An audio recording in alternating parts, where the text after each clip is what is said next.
कबीरा निगुरा ना मिले, कबीरा निगुरा ना मिले, पापी मिले हजार। एक निगुरे के सिर पे लाखों पापी के भार।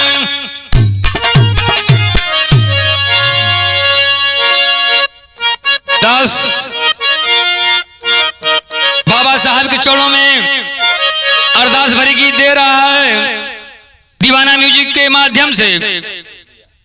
जलालाबाद गाजीपुर के धरती से हमारे गुरुजी गुड्डू रवि, आप गुरुजी के देख रेख में हमारे अरविंद भैया और जितेंद्र भैया और महेंद्र भैया, हमारे इजलास भैया और नथुनी भैया, ये हमारे भैया लोग के देख रेख में गीत जात बा। हमें उम्मीद बा कि आप लोग के पसंद जरूर आई। क्या नाम बा मास्टर साहब?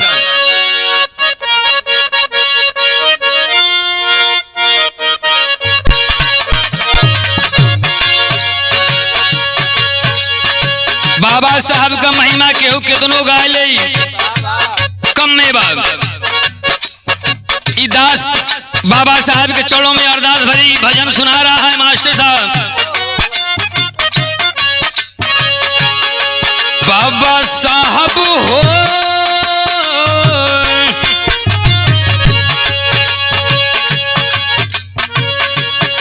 बाबा साहब हो धन बाटी महिमा तोहार। बाबा साहब हो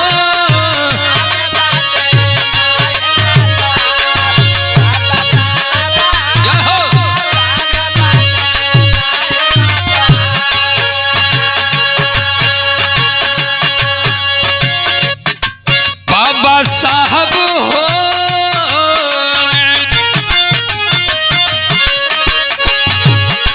बाबा साहब हो धन बाटी महिमा तोहार। बाबा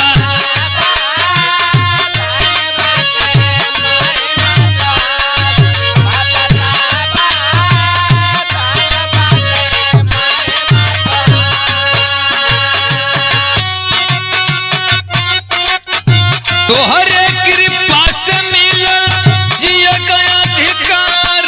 बाबा साहब हो धन्य बाटी महिमा तोहार। बाबा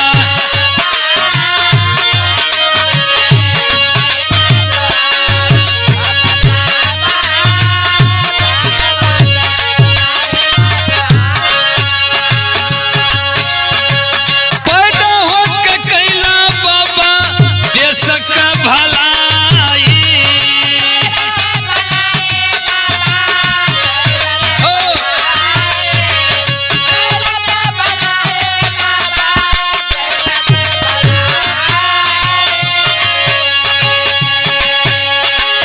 तोहरे कृपा का कितनी करी हम बड़ाई।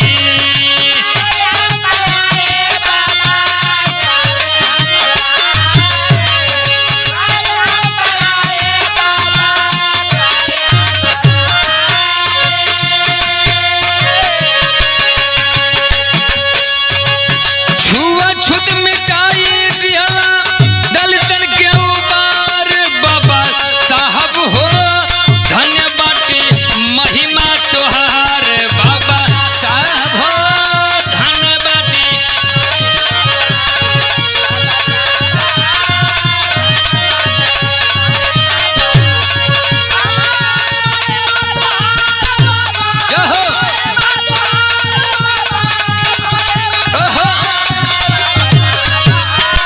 धन्य बाटी महिमा तोहार।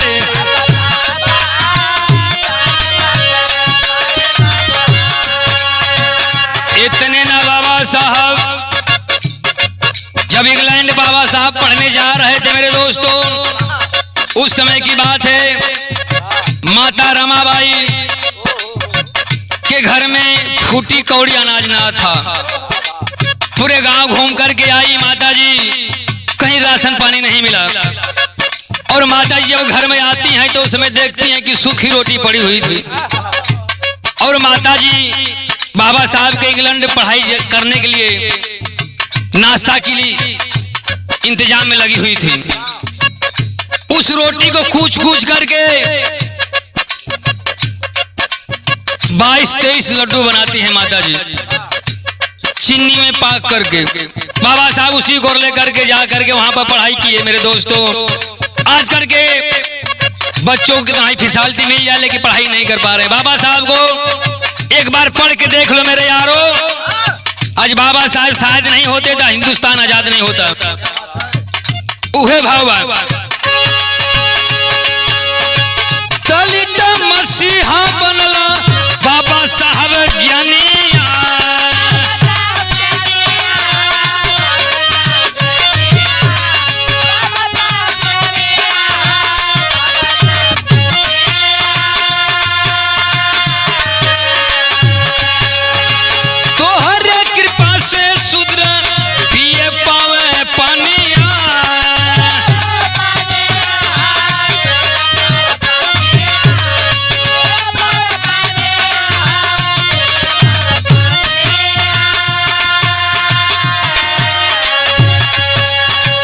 आरक्षण में दिहला साहब सबके अधिकार बाबा साहब हो, बाबा साहब हो।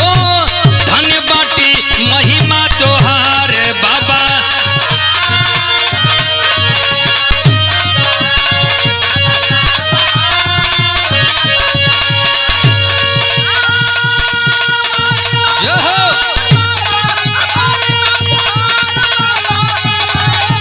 क्या बात है?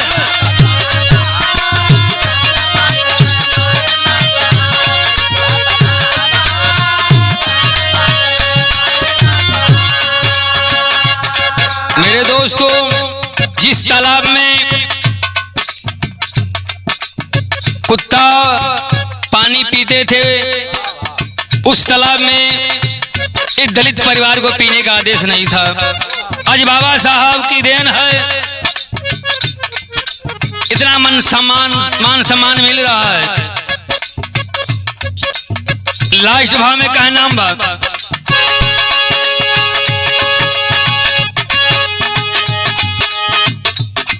अंग्रेजों ने ऐलान किया था, उस समय की बात है।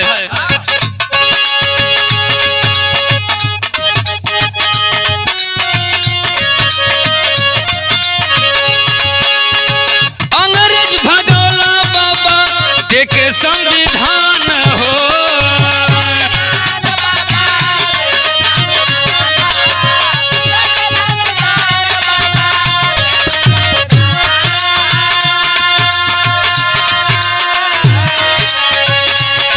बाबा साहब के बाद इस दलित परिवार को जागाने का काम हमारे कांसीराम साहब की देन है। आगे का नाम है मास्टर साहब। कांसीराम माया बनली बहुजन